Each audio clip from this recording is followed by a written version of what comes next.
Hello everyone, আসসালামু আলাইকুম। কেমন আছেন আপনারা সবাই? আশা করছি অনেক বেশি ভালো আছেন। আবারও আপনাদের সাথে আরেকটি ভিডিও শেয়ার করছি, আশা করছি খুবই ভালো লাগবে। আজ আমি ছানা ছাড়াই তৈরি করব ছানার জিলাপি। এই জিলাপিটা দেখতে যেরকম সুন্দর ছিল, খেতেও কিন্তু অনেক বেশি মজাদার ছিল। কেউ বুঝতেই পারবে না যে ছানা ছাড়াই ছানার জিলাপি এতটা মজাদার হয়। তো এই জিলাপি তৈরি করার জন্য কি কি লাগছে একটু দেখিয়ে দিচ্ছি। এখানে আমি নিয়েছি হাফ বাটির মতো গুঁড়ো দুধ, আর একই সমানভাবে মেপে নিয়েছি আমি হাফ বাটির মতো ময়দা। তারপরে এখানে দিয়ে দিয়েছি 2 টেবিল চামচের মতো রান্নার তেল, আর দিয়েছি হাফ চা চামচের মতো বেকিং পাউডার। এখন এই শুকনো জিনিসগুলোকে খুব ভালো করে এইভাবে একটু হাত দিয়ে মিক্স করে নিয়েছি। যখন দেখবেন এটা খুব সুন্দরভাবে মিক্স হয়েছে তখন কিন্তু দেখেই বোঝা যাবে। তারপরে নর্মাল পানি এভাবে অল্প অল্প করে দিব, আর আমি স্মুথ একটি ডো তৈরি করে নিচ্ছি। তো দেখতেই পাচ্ছেন ডোটা আমি কিভাবে তৈরি করেছি। খুবই স্মুথভাবে এই ডোটি তৈরি করতে হবে, একদম টাইট করে কিন্তু এই ডো তৈরি করলে চলবে না। তো সম্পূর্ণ পানি আমার লাগেনি, কিছুটা পানি কিন্তু এখানে আমার রয়ে গিয়েছে। এখন কিছুক্ষণ মধ্যে তারপরে এইভাবে আমি ছোট ছোট করে রেছি কেটে নিচ্ছি।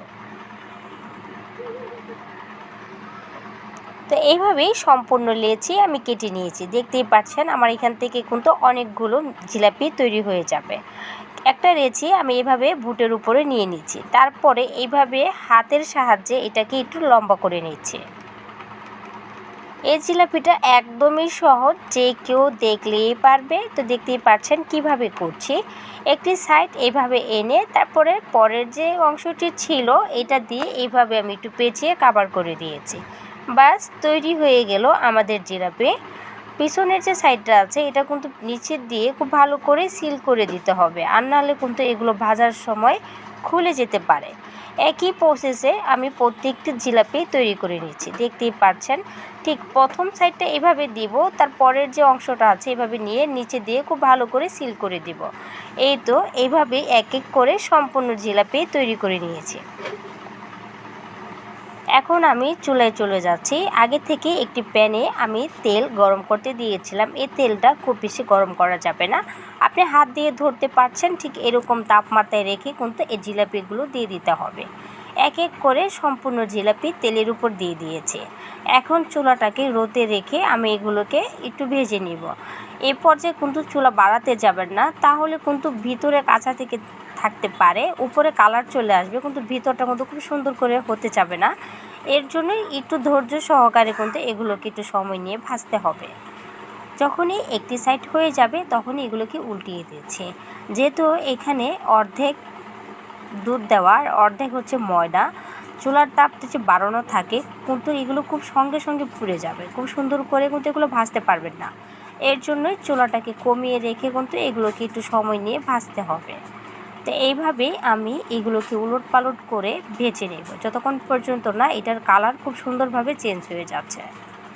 এই তো এগুলো আমার ভাজা হয়ে গিয়েছে, আর অনেকটা কিন্তু ফুলেও গিয়েছে। দেখতেই পাচ্ছেন আমি এরকম গোল্ডেন কালার করে এগুলোকে ভেজে নিয়েছি। আপনারা চাইলে এর চেয়েও গাঢ় করতে পারেন।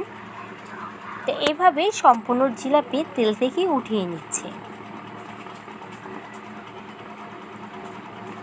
এখন আবারও আরেকটি প্যান বসিয়েছি। এখন আমি এখানে চিনি শিরা তৈরি করব। শিরা তৈরি করার জন্য 1 বাটি নিয়েছি চিনি, আর 1.5 বাটি দিয়ে দিচ্ছি পানি। 1 বাটি চিনির জন্য অবশ্যই কিন্তু 1.5 বাটি পানি এখানে ব্যবহার করতে হবে, কেননা এই শিরাটা খুব বেশি ঘন আবার একেবারে পাতলাও না, মিডিয়ামে রেখে কিন্তু এই শিরাটা তৈরি করতে হবে। ফ্লেভারের জন্য এখানে আমি 2টি এলাচ দিয়ে দিয়েছি। তো শিরাটা আমি 2-3 মিনিট জাল করে নিয়েছি। যখন দেখবেন হাতে ধরলে চ্যাটচ্যাট একটা ভাব আসে তখন বুঝতে হবে শিরাটা হয়ে গিয়েছে। এখন এক এক করে শিরার ভিতরে জিলিপিগুলো দিয়ে দিচ্ছি। এখন ঢাকনা দিয়ে ঢেকে আমি এটাকে 6 থেকে 7 মিনিট আমি এটাকে রান্না করে নিব, এর বেশি রান্না করতে হবে না। তো আমি এটাকে 6 থেকে 7 মিনিট রান্না করে নিয়েছি। এখন একটু ওলট পালট করে দিচ্ছি। এখন চুলার ফ্লেম অফ করে এটা আমি রেখে দিব 1 ঘন্টার জন্য, তাহলে কিন্তু তৈরি হয়ে যাবে আমাদের ছানার জিলাপি। তো দেখতেই পাচ্ছেন অনেকটা শিরা কিন্তু কমে গিয়েছে, এটা আর চুলায় রাখার কোনো প্রয়োজন নেই। এখন অফ করে আমি 1 ঘন্টার জন্য নিচে রেখে দিব, যতক্ষণ পর্যন্ত না এটা ঠান্ডা হয়ে যাচ্ছে। তো ফিরে আসলাম 1 ঘন্টা পর। দেখতেই পাচ্ছেন অনেক শিরা ছিল, এখন কিন্তু একটুকু শিরা নেই, সম্পূর্ণ শিরা কিন্তু স্যুপ করেছে। আর একটি প্লেটে উঠিয়ে আমি আপনাদেরকে দেখাচ্ছি এটা কতটা রসালো ছিল। দেখতেই পাচ্ছেন চামচ দিয়ে যখন প্রেস করছি তখন কিন্তু একদম রসে টইটম্বুর হয়ে আছে, দেখি বোঝাই যাচ্ছে। তো এই জিলাপিটা দেখতে যেরকম ছিল খেতে কিন্তু তার চেয়ে অনেক বেশি ভালো ছিল। আমি এটি কেটে দেখিয়ে দিচ্ছি এটা ভিতরটা কীরকম ছিল। ভিতরটাও একদম অনেক সুন্দর ছিল, কি বুঝতেই পারবে না যে আপনি ছানা ছাড়াই এত সুন্দরভাবে জিলাপি তৈরি করে ফেলেছেন, তাও আবার শুধুমাত্র ময়দা আর দুধ দিয়ে। তো যদি ভিডিওটি দেখার পরে কারো কাছে ভালো লাগে প্লিজ চ্যানেলটাকে সাবস্ক্রাইব করে দিয়ে আমার পাশেই থাকবেন, আমার বেল বাটনটা ক্লিক করে রাখবেন পরবর্তী নোটিফিকেশন সবার আগে পাওয়ার জন্য। তো দেখতেই পাচ্ছেন জিলাপিটা কতটা সুন্দর ছিল, প্রত্যেকটি জিলাপি খুব সুন্দরভাবে শিরা স্যুপ করেছিল আর খেয়ে কিন্তু অনেক বেশি ভালো লেগেছিল। যদি ভালো লাগে আপনারাও একদিন বাসায় তৈরি করতে পারেন।